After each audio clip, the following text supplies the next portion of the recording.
ચૈત્ર નવરાત્રિમાં રોજ સવારે અને સાંજે સંધ્યા સમયે સાંભળો દેવી કવચ. દેવી કવચ સાંભળતા પહેલાં કોમેન્ટમાં તમારી કુળદેવીનું નામ જરૂરથી લખવું અને વિડીયોના અંત સુધી જોડાયેલા રહેવું. હવે આપણે દેવી કવચનો પાઠ શરૂ કરીશું. ઓમ ચંડિકા દેવીને નમસ્કાર.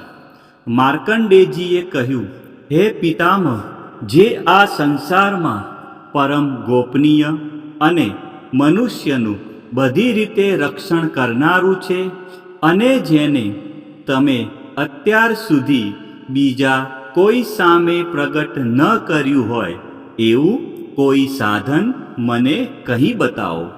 બ્રહ્માજી બોલ્યા, હે બ્રાહ્મણ, એવું સાધન તો એકમાત્ર દેવીનું કવચ જ છે, જે ગોપનીય કરતાં પણ પરમ ગોપનીય, પવિત્ર તથા બધા પ્રાણીઓ ઉપર ઉપકાર કરનારું છે. હે મહામુનિ, તે તમે ધ્યાનથી સાંભળો. દેવીની 9 મૂર્તિઓ છે. તેમને નવદુર્ગા કહે છે. તેમના અલગ અલગ નામો બતાવવામાં આવે છે.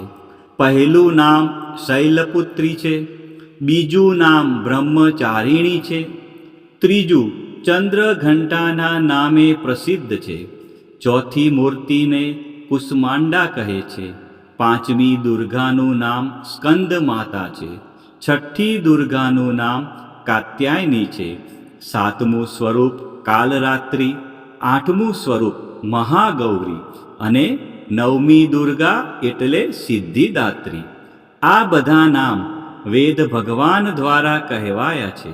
જ્યારે કોઈ મનુષ્ય અગ્નિથી સળગી રહ્યો હોય, યુદ્ધભૂમિમાં શત્રુઓથી ઘેરાઈ ગયો હોય, કોઈ સંકટમાં ફસાઈ ગયો હોય, કોઈ ભયથી ડરી ગયો હોય અને મા દુર્ગાનું શરણ લીધું હોય, તેનું ક્યારેય કોઈ અમંગળ થતું નથી. યુદ્ધના સમયે મુશ્કેલી હોવા છતાં પણ તેને કોઈ વિપત્તિ ઉદ્ભવતી નથી. તેને શોક અને દુઃખ ભય પ્રાપ્ત થતા નથી. જેમણે દેવીનું ભક્તિપૂર્વક સ્મરણ કર્યું છે તેમનો અભ્યુદય નક્કી છે. હે દેવી, જેઓ તમારું ચિંતન કરે છે તેમનું તમે ચોક્કસ કલ્યાણ કરો છો તથા તમે તેમનું ચોક્કસ રક્ષણ કરો છો. ચામુંડા દેવી પ્રેત ઉપર આરૂઢ થયેલા હોય છે અને વારાહી દેવી પાડા પર સવારી કરે છે. ઐન્દ્રી દેવીનું વાહન ઐરાવત હાથી છે.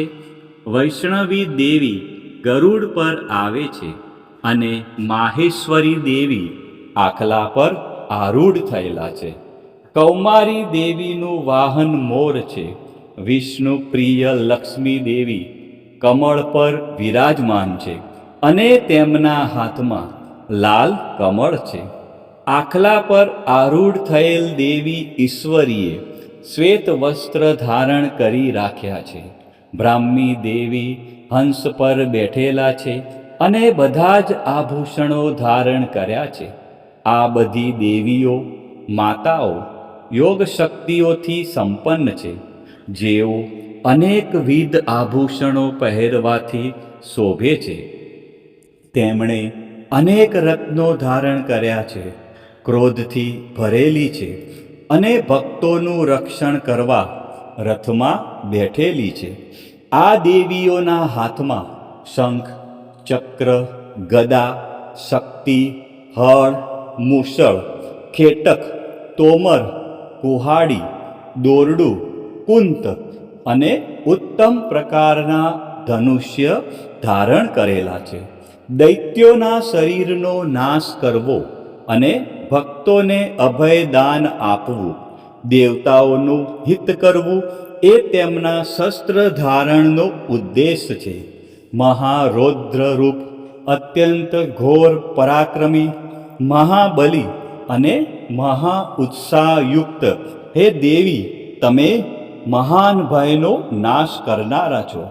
તમને મારા નમસ્કાર છે. તમારી સામે જોવું પણ મુશ્કેલ છે. હે જગદંબિકા, મારું રક્ષણ કરો. પૂર્વ દિશામાં ઐન્દ્રી શક્તિ મારું રક્ષણ કરે.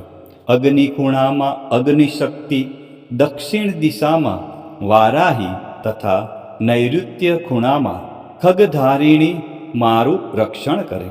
પશ્ચિમ દિશામાં વારુણી અને વાયવ્ય ખૂણામાં હરણ પર સવારી કરનારા દેવી મારું રક્ષણ કરે.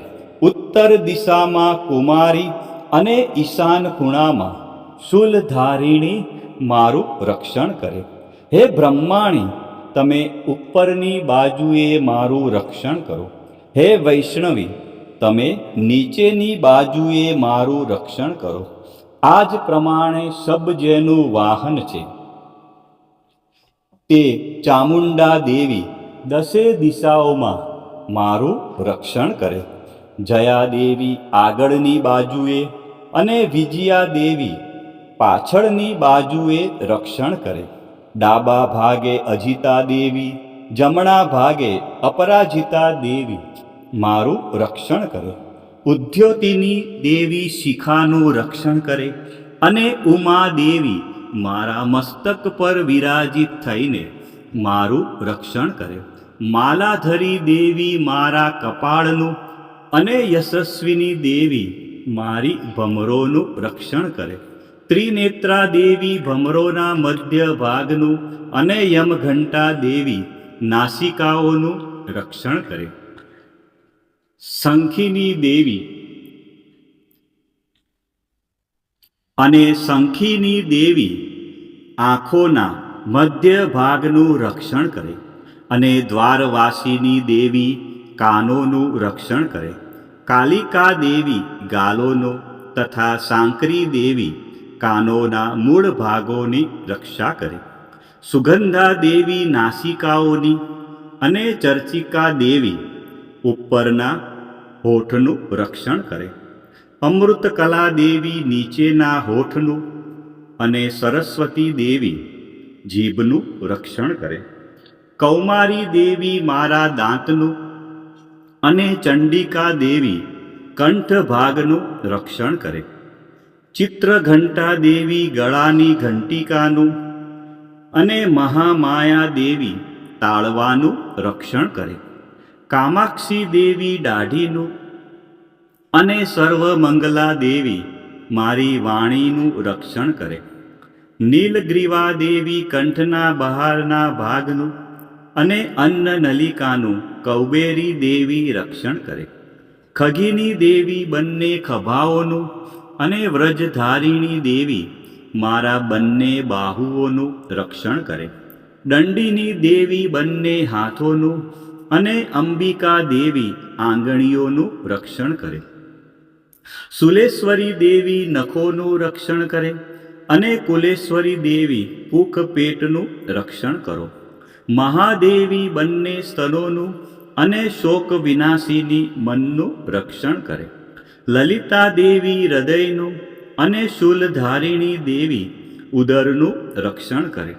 કામિની દેવી નાભીનું અને ગુહેશ્વરી દેવી ગુહ ભાગનું રક્ષણ કરે. પૂતના દેવી અને કામિકા લિંગનું અને પાડાને વાહન બનાવનાર દેવી ગુદાનું રક્ષણ કરે. ભગવતી દેવી કટી પ્રદેશનું અને ઘૂંટણોની રક્ષા વિંધ્યવાસિની કરે. સર્વ કામનાઓ પૂરી કરનારા દેવી જંઘાઓનું રક્ષણ કરે.